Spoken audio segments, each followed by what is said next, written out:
여러분 안녕하세요. 1월 1일을 기해서 각 언론사들이 지난해 말에 실시한 여론조사를 쏟아냈습니다.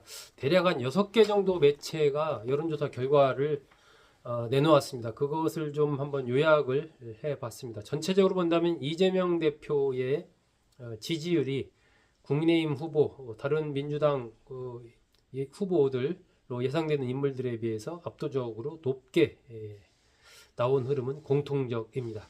먼저 중앙일보 엠브레인 퍼블릭 이게 이제 12월 29일, 31일 조사를 한 결과입니다. 18세 이상 1006명 휴대전화 면접 조사를 했고요. 응답률 15.3%, 표본 오차는 95% 신뢰 수준의 플러스 마이너스 3.1%포인트입니다.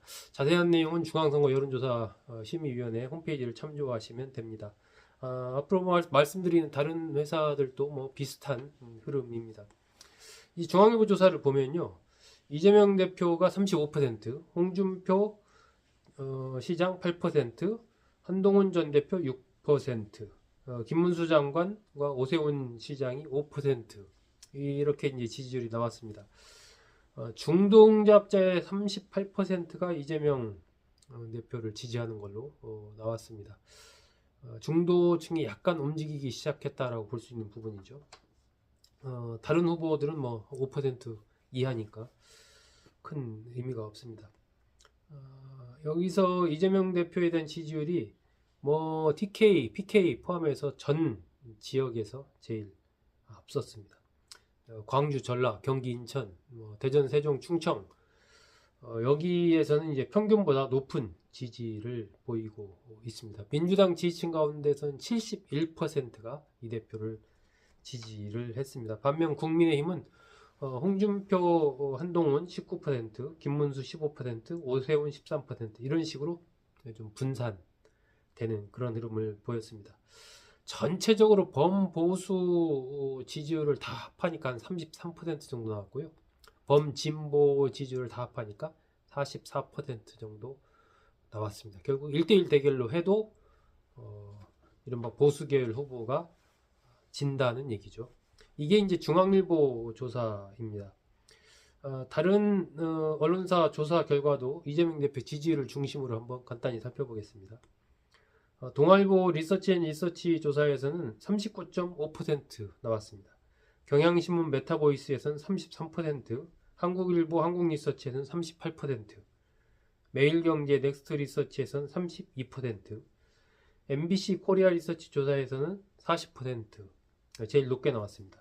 KBS 한국리서치 조사에서는 36% 이렇게 나왔습니다. 대략 홍준표, 한동훈, 오세훈 국민의힘 쪽 후보 중에서는 대략 여기가 이제 8%에서 한 6% 요 사이로 지지율이 나왔습니다. 이재명 대표는 공통적으로 MBC를 제외하고는 30%대를 기록을 했습니다.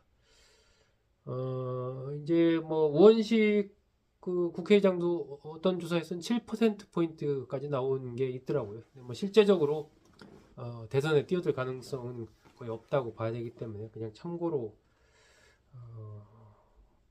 보시면 되지 않나 싶습니다.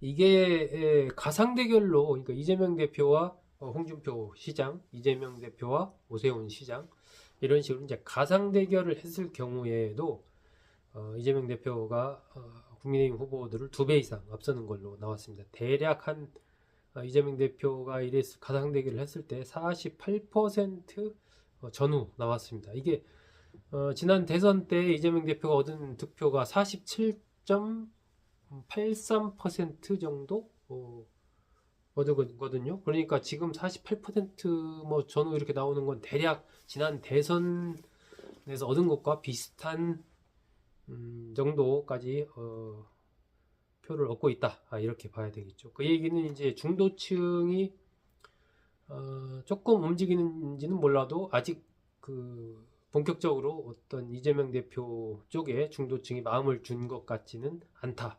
이렇게 봐야 되겠죠. 그리고 현재 가상 대결이 아니라 그냥 지지율 조사를 할 때 민주당 지지율이 이제 한국일보 같은 경우에 43% 정도 나왔거든요. 민주당 지지율이. 근데 이재명 대표 지지율은 38% 정도 나왔습니다. 그러니까 당 지지율보다 아직 이재명 대표 지지율이 낮은 거죠. 이것도 이제 좀 이재명 NT 이재명 흐름이 여전히 좀 존재하고 있다라고 이제 판단을 해야 되겠죠. 이제 그런 부분들을 앞으로 이재명 대표가 어떻게 해소를 할 수 있느냐라는 부분이 또 향후에 조기 대선이 실시된다면 중요한 하나의 포인트가 될 것입니다. 국민의힘 쪽은 지금 이렇게 분산이 돼 있지만 후보가 또 하나로 정해져서 만약에 똘똘 뭉치는 쪽으로 가게 된다면 이 또 표의 흐름이 어떻게 될지, 그리고 중도를 흡수할 수 있는 그러한 인물이 국힘 쪽의 후보가 된다면 뭐 그 게임의 결과는 또 알 수 없는 것이죠. 지금 대체적으로 이번 언론사들의 조사 결과를 보면 국힘 쪽에서는 적합도 면에서 봤을 때 누가 이제 후보가 되면 좋겠냐, 뭐 이런 적합도 측면에서 봤을 때 오세훈 시장을 지목하는 이들이 많았습니다. 대체적으로 매일경제 조사 결과를 보면은 오 시장이 27%, 홍준표 시장은 17% 정도를 기록했거든요. 그러니까 적합도 면에서 본다면 국민의힘 쪽에서는 오세훈 시장이 좀 괜찮은 것 같다, 이런 얘기를 하는 사람들이 많은 것이죠. 공통적인 것은 유권자들이 이제 좀 새로운 사람보다는 좀 경험 있는 사람이 후보가 됐으면 좋겠다, 이런 생각을 하고 있다라는 거, 그것도 공통적입니다. 좀 안정적인 그러한 검증된 후보를 원하는 그런 흐름이 분명히 존재를 한다라는 거죠. 유승민 전 의원이 얼마 전에 뭐 이재명 대표는 제일 쉬운 후보다, 사법 리스크 이런 게 있으니까 자범 수준 사법 리스크 이런 거 부각하고 중도보수 개혁보수 후보가 이제 국민의힘 후보가 되고 하면 쉬운 게임이 될 거다, 뭐 이런 얘기를 했는데 조사 결과로만 본다면 중도층이 약간 좀 움직이는, 이재명 대표 쪽으로 움직이는 그런 조짐이 조금 있다고 봐야 됩니다.